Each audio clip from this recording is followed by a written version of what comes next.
Hello and welcome to the Peluso Presents podcast for the week of February 3rd, 2020. My name is Mike Peluso. I am your host. This is episode number 131. The title of this episode is Failures and Frustrations, which is also the title of our post of the week, as is the tradition here at the Peluso Presents podcast. Today's post really is all about this idea of when you have goals, because I've already talked about goals in the past, goal creating, goal seeking, etc. What are you going to do when you don't hit those goals, or you know you're not going to hit those goals? How do you handle it? What is the best way to achieve or not achieve or walk away, etc.?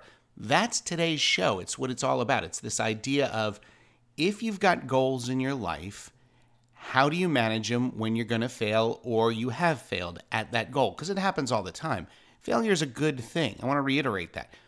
If you don't try for things, you don't fail.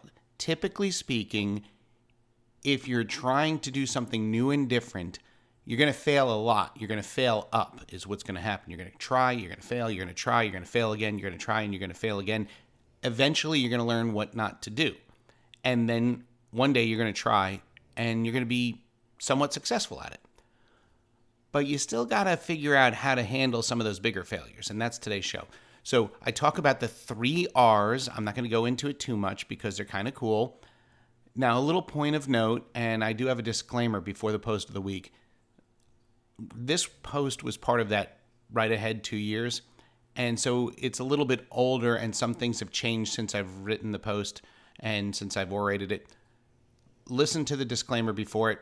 Then listen after you listen to the disclaimer, then listen to the post of the week. It's a great show. And I appreciate it. I appreciate y'all for listening in. And here we go with our post of the week.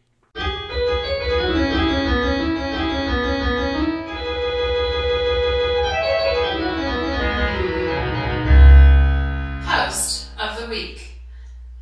Disclaimer. As many of you know, we have had lots of conversational chaos segments and even a multi-person live show on this podcast. I bring this up because this article was written well before I started to do that stuff, and I was lamenting the fact in this article that it was a goal I haven't achieved. Fortunately for this show and for my own sense of accomplishment, I have achieved that goal. Now, on to our post of the week. Failures and frustrations. Goal setting is something that everybody does. There are little goals and big goals. Smaller domestic goals could be something along the lines of cleaning the house and washing the clothing before the end of the day. For some people, that is the extent of their goal setting. For others, especially the professional class, goals tend to be a little bit more complicated. They're longer term, and there's usually more than a single goal. There are volumes written and armies of self-help gurus which all speak to the importance of and skill development in goal setting. I'm not going to write about that. I honestly don't get people who struggle with goal setting because for me, putting a bunch of stuff I want to do on some comprehensive list is the easy part. It's when I can't achieve the goal or try and fail that things get more interesting. That's when you have to deal with failures and frustrations. I have a ton of these failures and frustrations. A sample list as of the writing of this article includes a fish tank project that I wanted to put together for my kids that never got off the ground. I also have both indoor and outdoor home theater projects that are not started or remain half finished. There are other outdoor projects I have on my docket, including an outdoor office near the river on my property. I figure my writing will be more inspired if I can work in the middle of nature.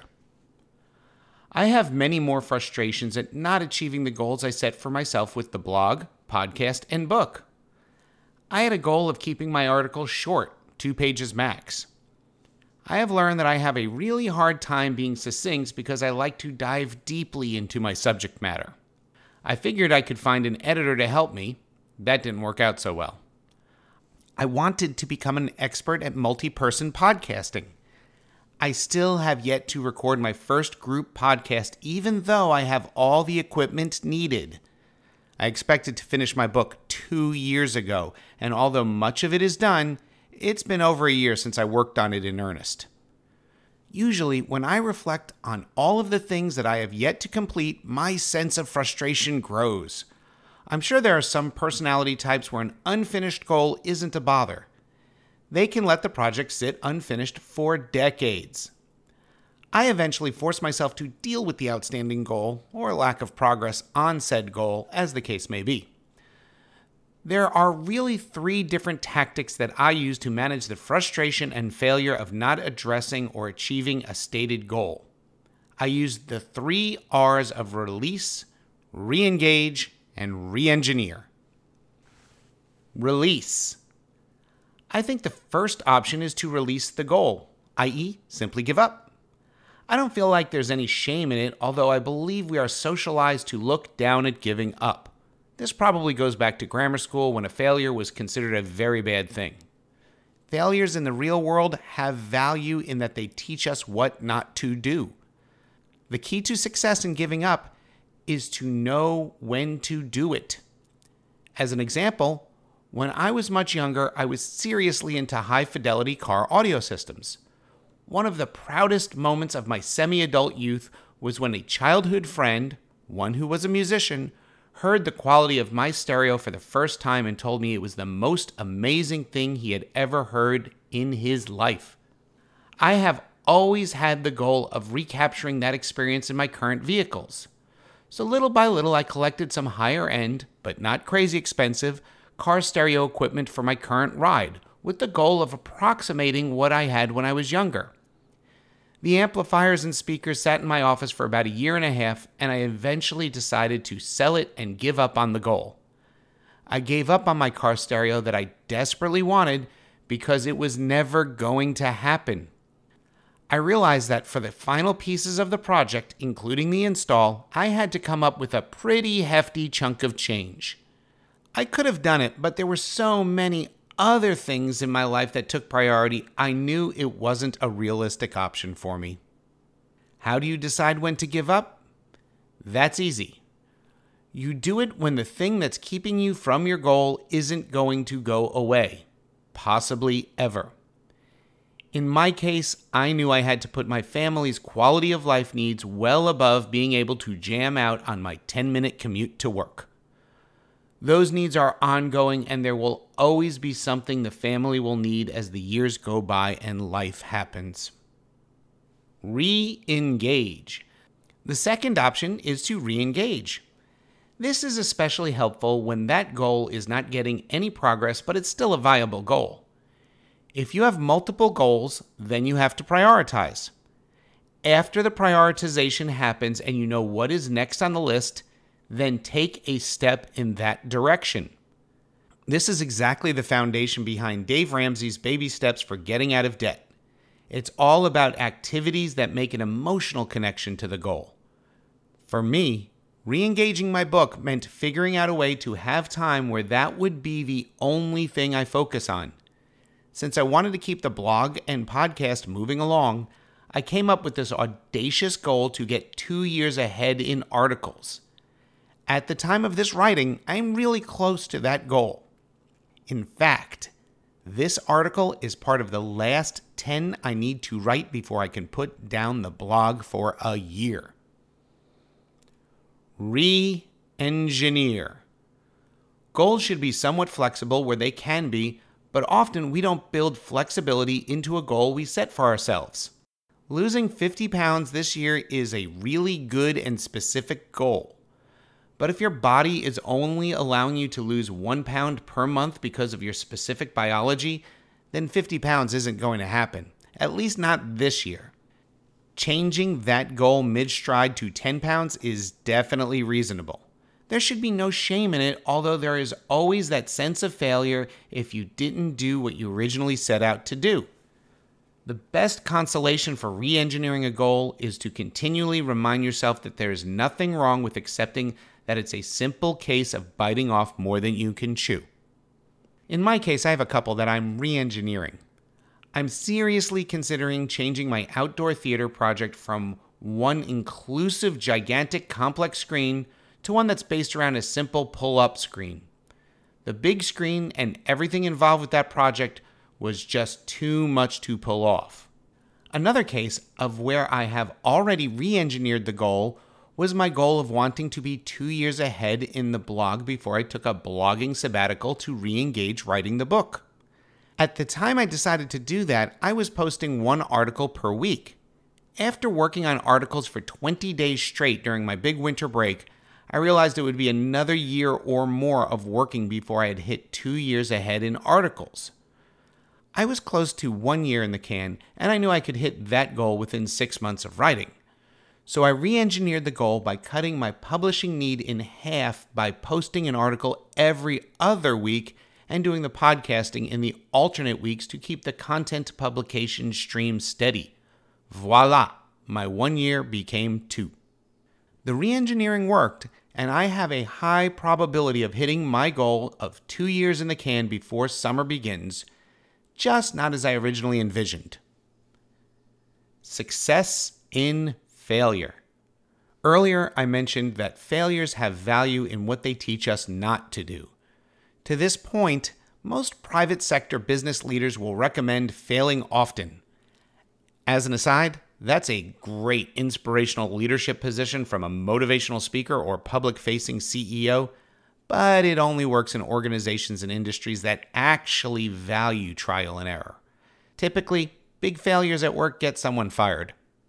That being said, no matter if it's professional or personal, I would argue that you should consider your failure as a success, just not to your original goal. The travel business I owned was not a success as I envisioned it. I had always thought that I would be able to grow it to sustain myself and my family. That level of business never materialized. Looking back at the experience, there were some tremendous successes unrelated to profits with that business. I was absolutely a success in keeping my liability low while learning how to operate the business. It was a huge success in learning an industry and understanding bootstrapping. Valuable lessons I took away from the experience include never selling someone else's product, keeping an eye on industries that are being disrupted by tech, and to focus on personal services as there is more money in that. What do you choose? I have a rule when I want to buy something that I happened upon while out and about, but I have some emotional or cognitive dissonance when it comes to plunking down the cash for it. In these situations, I use my thinking about it tomorrow rule. When I see something, especially something I didn't plan for that I want, and I'm still thinking about it the next day, then clearly I really wanted it, and that is my okay to go get it. It's the same with goals. If the goal is still nagging me every time I think about it, then it's going to get addressed through re-engagement or re-engineering. If it's not nagging me, then releasing that goal is probably the best course of action. One thing I'm pretty sure of. I'm always thinking, especially about the things I want to accomplish. So the next goal that I'm going to be forced to give up on is my goal to have less goals, because that, unfortunately, isn't ever going to go away.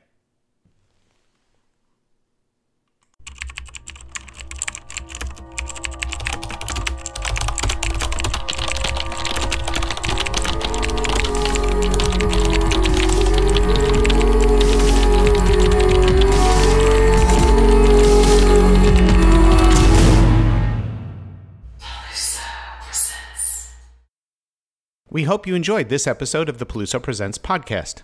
You can follow the Peluso Presents efforts via Twitter @PelusoPresents, on Facebook, on Medium.com, just search for Mike Peluso, on LinkedIn, and of course on the blog located at www.pelusopresents.com. You can email us directly via peluso@outlook.com. This podcast is available on all major podcast services, including iTunes, Google Play Music, or your podcast service of choice. We love and appreciate any comments and reviews you wish to leave. Please remember to support this effort by sharing and liking the postings on all your social media. If you'd like to support this effort more directly, you can via patreon.com/Peluso Presents. Thank you for listening, following, sharing, and for your support. We appreciate it.